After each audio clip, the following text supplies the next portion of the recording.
হাওড়ার বৃন্দাবন মল্লিক লেনে শুভ সূচনা হলো এলআইসি লাইফ পয়েন্টের।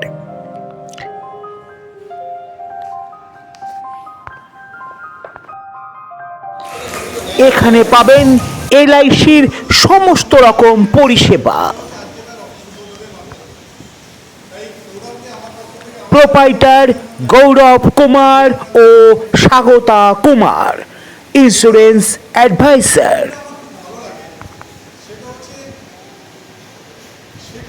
দেখুন সেই অতি গুরুত্বপূর্ণ অফিস উদ্বোধনের কিছু টুকরো মুহূর্ত। সঞ্জয় জানার ক্যামেরায় এক্সক্লুসিভ রিপোর্ট, হাওড়ার হালচাল। অ্যাকচুয়ালি অফিসটা আমি অনেকদিন ধরেই শখ করেছিলাম, একটা অফিস হবে, সব কিছু হবে। প্রথমে আমি আমার এলআইসি প্রফেশনে আমার 10 বছর হয়ে গেল। প্রথমে আমি ছিলাম একজন এজেন্টের আন্ডারে কাজ করতাম, ঠিক আছে। সেখানে আমি কাজ করতাম।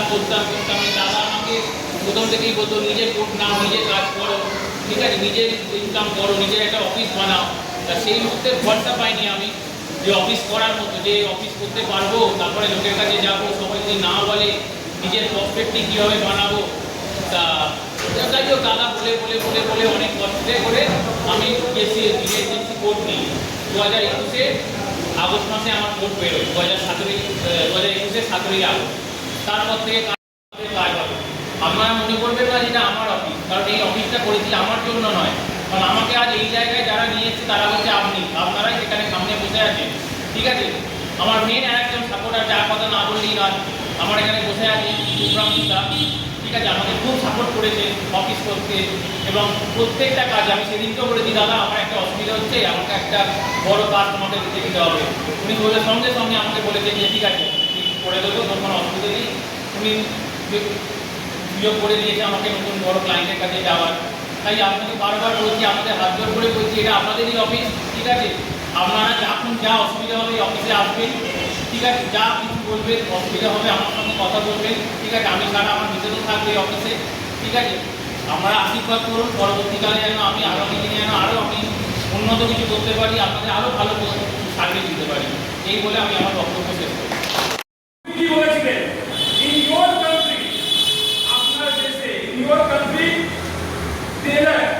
Teller makes the gentleman.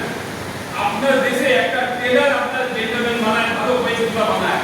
But in our country, in India, character makes the gentleman.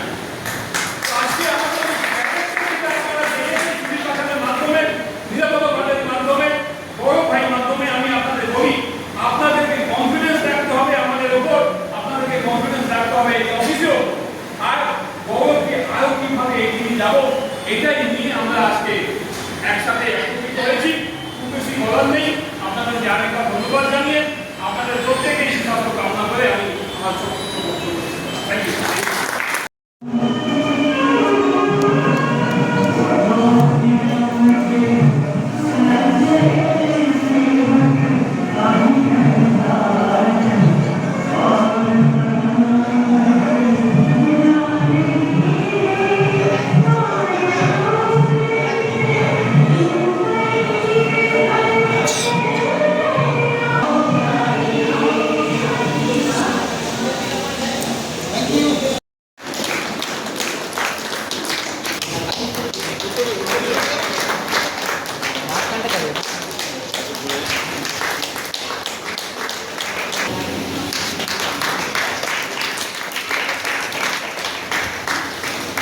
Supratik সরকার,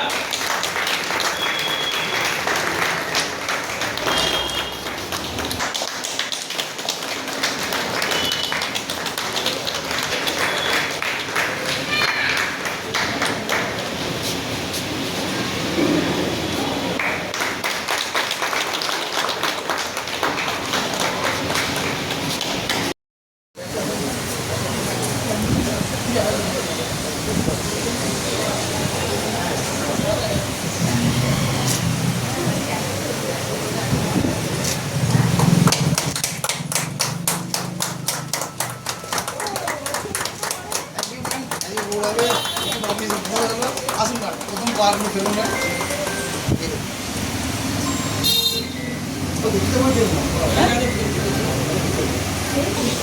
সৌরভ, আচ্ছা এর থেকে আর কি আপগ্রেড করা যাবে? হ্যাঁ?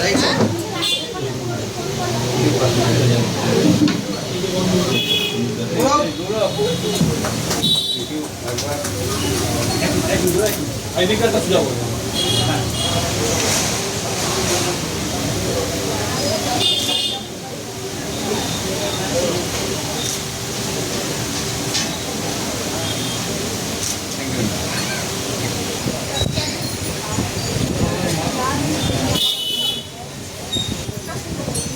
Actually, আজকে গৌরবের exactly 5 বছর শেষ হলো। হ্যাঁ? একটা গ্রুপ ম্যাডাম আপনি হাসতে পারেন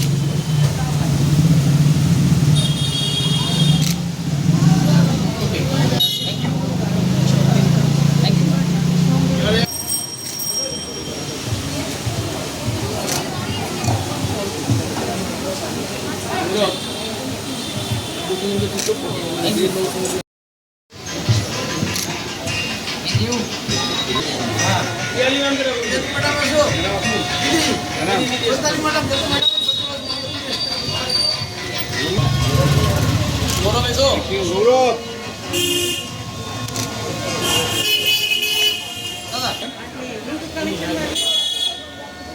একটু হাতাবা একটু আমার দিকে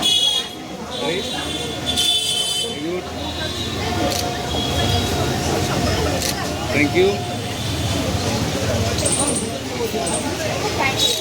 থ্যাংক ইউ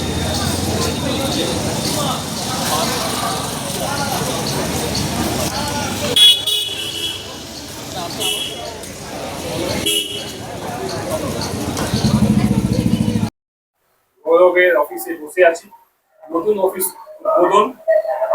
আপনাদের প্রত্যেকে যারা যারা আজকে এখানে অংশগ্রহণ করেছেন তাকে ধন্যবাদ জানাচ্ছি। 1956 সাল থেকে আজ অব্দি একমাত্র সংস্থা যেটা শুধুমাত্র টিকে আছে তা নয়, মুখ ফুলিয়ে টিকে আছে, তার প্রধান কারণ যেটা আপনি জিজ্ঞাসা করলেন সেটা হচ্ছে সেকশন 37। 1956 সালে সেকশন 37 অ্যাক্ট বলে যে আমার টাকা সুরক্ষিত থাকবে গভর্নমেন্ট অফ ইন্ডিয়া অনুযায়ী এলআইসি অফ ইন্ডিয়াতে। সেই জন্য বহু চিট ফান্ড হয়তো এসছে চলে গেছে, কিন্তু এলআইসি অফ ইন্ডিয়া গর্ববোধ করছে মানুষের টাকা, ক্লায়েন্টের টাকা সুরক্ষিত রাখার দায়িত্ব গভর্নমেন্ট অফ ইন্ডিয়া। আছে 2048টা ব্রাঞ্চ। যেমন আমাদের প্রধানমন্ত্রী অভিযানে 2047-এ বিকশিত ভারত যেভাবে আমরা বলছি, ঠিক আমাদেরও কিন্তু অভিযান আছে 2047 অব্দি আমরা প্রত্যেকটা বাড়িতে, প্রত্যেকটা ঘরে, প্রত্যেকটা মানুষের কাছে যেন বীমা, জীবন বীমা থাকতে পারে, সেই অভিযানে কিন্তু আমাদের চেয়ারম্যান স্যার চলছেন।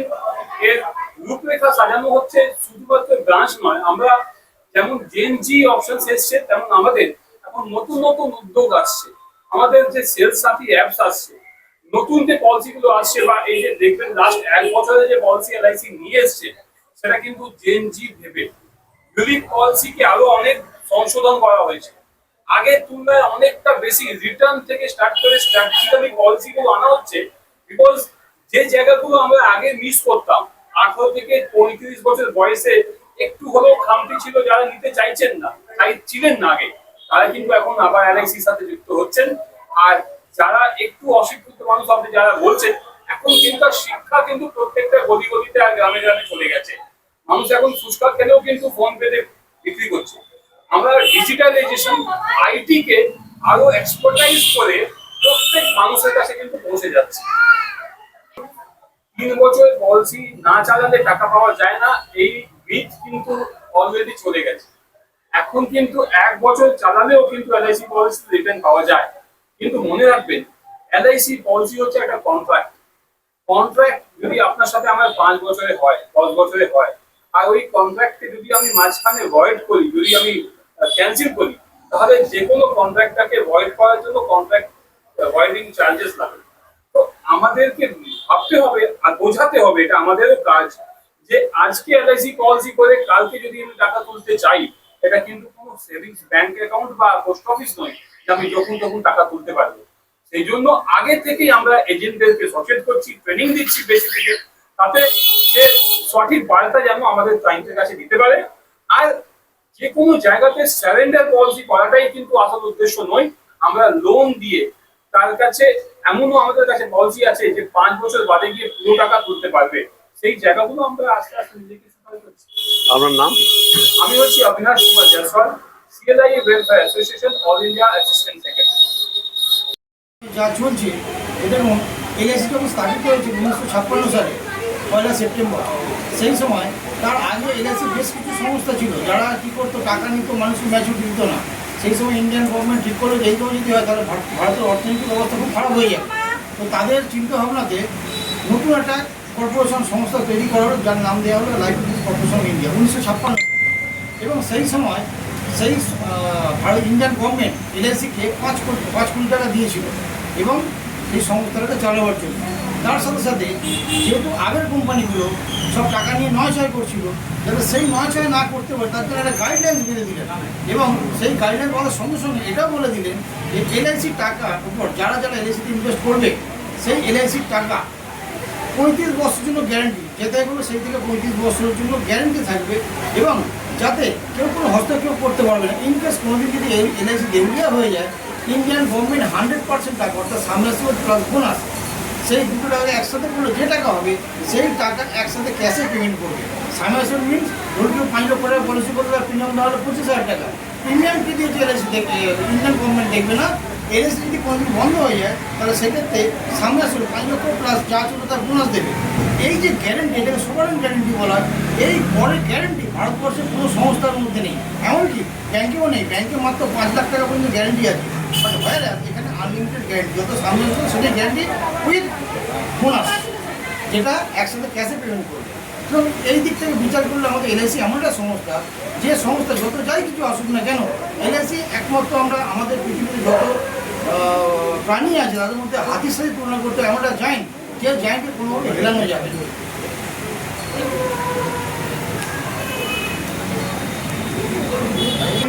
দেখুন, এটা কিছুদিন আগে পর্যন্ত ছিল, কয়েক বছর আগে পর্যন্ত, যেখানে 3 বছর প্রিমিয়াম না দিলে এলআইসি থেকে কোনো টাকা পাওয়া যাবে না। এটার একটা কারণ ছিল, কারণ ধরুন এলআইসিটা কি, এলআইসি হচ্ছে ইন্স্যুরেন্স। তো প্রথমে আমি ইন্স্যুরেন্স কভার, একটা ফ্যামিলি সুরক্ষা কভারেজ দেবে। তো মানুষের মানসিকতা যদি লং টার্মের জন্য ইনভেস্টমেন্ট না হয়, সেক্ষেত্রে সুরক্ষাটা কী করে দেখবে? ব্যাংক, পোস্ট অফিস, আদার্স যেসব সংস্থা আছে সেগুলো শর্ট টার্মের জন্য, এলআইসি লং টার্ম।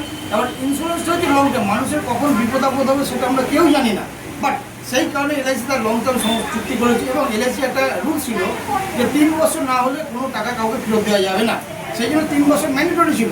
বাট বিগত কয়েক বছর যাবৎ সেই নিয়মটা চেঞ্জ হয়ে এখন 1 ইয়ার হয়ে গেছে। যদি কোনো পলিসি হোল্ডার 1 বছর প্রিমিয়াম জমা দেয়, নতুন পলিসি করা থেকে 1 বছর প্রিমিয়াম জমা দেয়, আর যদি দিতে নাও পারে তাহলে তার টাকাটা সুদ সব ফেরত দেওয়া হবে। শিক্ষিত মানুষ আর একদম আরও যথার্থ প্রশ্ন করেছেন। দেখুন, শিক্ষিত মানুষের বোঝানো খুব সোজা, কারণ এখন মিডিয়া আছে।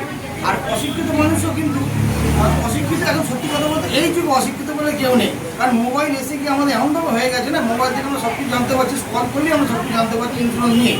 তো তবুও তাদের কাছে আমাদের এইভাবেই আমরা দিই যে আমরা, যেমন সাপোজ আমি আমার ফ্যামিলি আছে, আমার মিস্টার আছে, বাচ্চা আছে, বাবা মা আছে, আমি ইনকাম করছি, আমার ফ্যামিলি চলছে। বাট ইনকেস যদি আমি অফ হয়ে যাই, আমি যদি না থাকি, তাহলে আমার ইনকামটা জিরো হয়ে যাবে, আমার ফ্যামিলি চলবে কী করে? তো এইভাবে কিন্তু আমরা যারা শিক্ষিত কম, সেই সমস্ত ব্যক্তিদের আমরা এইভাবেই বোঝাই যে ইনকেস যদি আমি ইনকাম করি, আমার ফ্যামিলি আমার ইনকামে চলে, কালকে যদি আমি অফ হয়ে যাই, তাহলে আমার ইনকামটা না থাকে, আমার ফ্যামিলিটাকে চালাবে, সেখানে কিন্তু এলআইসি সাপোর্ট দেবে। মাত্র এইটুকু প্রিমিয়াম দিয়ে এতটুকু সুরক্ষা, যেখান থেকে আমার ফ্যামিলি আমার কিছু হয়ে যাওয়ার পরে যখন আমি ইন্স্যুরেন্সের টাকাটা পাবে, সেখান থেকে কোনো না কোনো একটা বিজনেস করে অথবা ব্যাংকে রেখে ইনভেস্ট করে সেখান থেকে টাকাটা পেনশন আকারে নিয়ে কিন্তু তার সংসার চলাতে পারে। আপনার নাম? আমার নাম Subir Pachar, chief library advisor of India, LIC of India. আমি হাওড়া সিটি 1 ব্রাঞ্চ থেকে। আজকে যে অফিসটা ইনোগ্রেশন হচ্ছে সেটা হচ্ছে গৌরব, আমার টিমেরই একজন নাম্বার 1 অ্যাডভাইজার, দুর্দান্ত কাজ করে, রাজ্যের ভালো কাজ করেছে, এই বিষয়েও ভালো কাজ করে। আজকে একটা অফিস ইনোগ্রেশন হলো। এই অফিস ইনোগ্রেশন উপলক্ষে আজকে আমাদের মধ্যে উপস্থিত হয়েছিল আমাদের সিনিয়র ডিএম, হাওড়া ডিভিশনের senior DM madam Sumita Krishnan madam, এবং উপস্থিত ছিলেন আমাদের Howrah city 1 chief manager sir Debashis বাবু। তার সাথে উপস্থিত ছিলেন আমাদের হাওড়া ডিভিশনের সিএলআইয়ের সমস্ত ডিগনিটারিজ, যেমন manager CLI, deputy manager CLI. তার সাথে উপস্থিত ছিলেন আমাদের একটা অ্যাসোসিয়েশন আছে সিএলআইতে, CW, সিএলআই ওয়েলফেয়ার অ্যাসোসিয়েশন। সেই অ্যাসোসিয়েশনের central assistant secretary Abinash Kumar Jaiswal, উপস্থিত ছিলেন বুদ্ধদেব চক্রবর্তী, উপস্থিত আছেন আমার দাদা, আমার মেন্টর, ফ্রেন্ড, গাইড সব কিছু নিরাপত্তা ফান্ডে নিয়ে আছেন বড় সিএলআই হাওড়া ডিভিশনের আন্ডারে। তো আমরা দুভাই একসাথে কাজ করি। Thank you.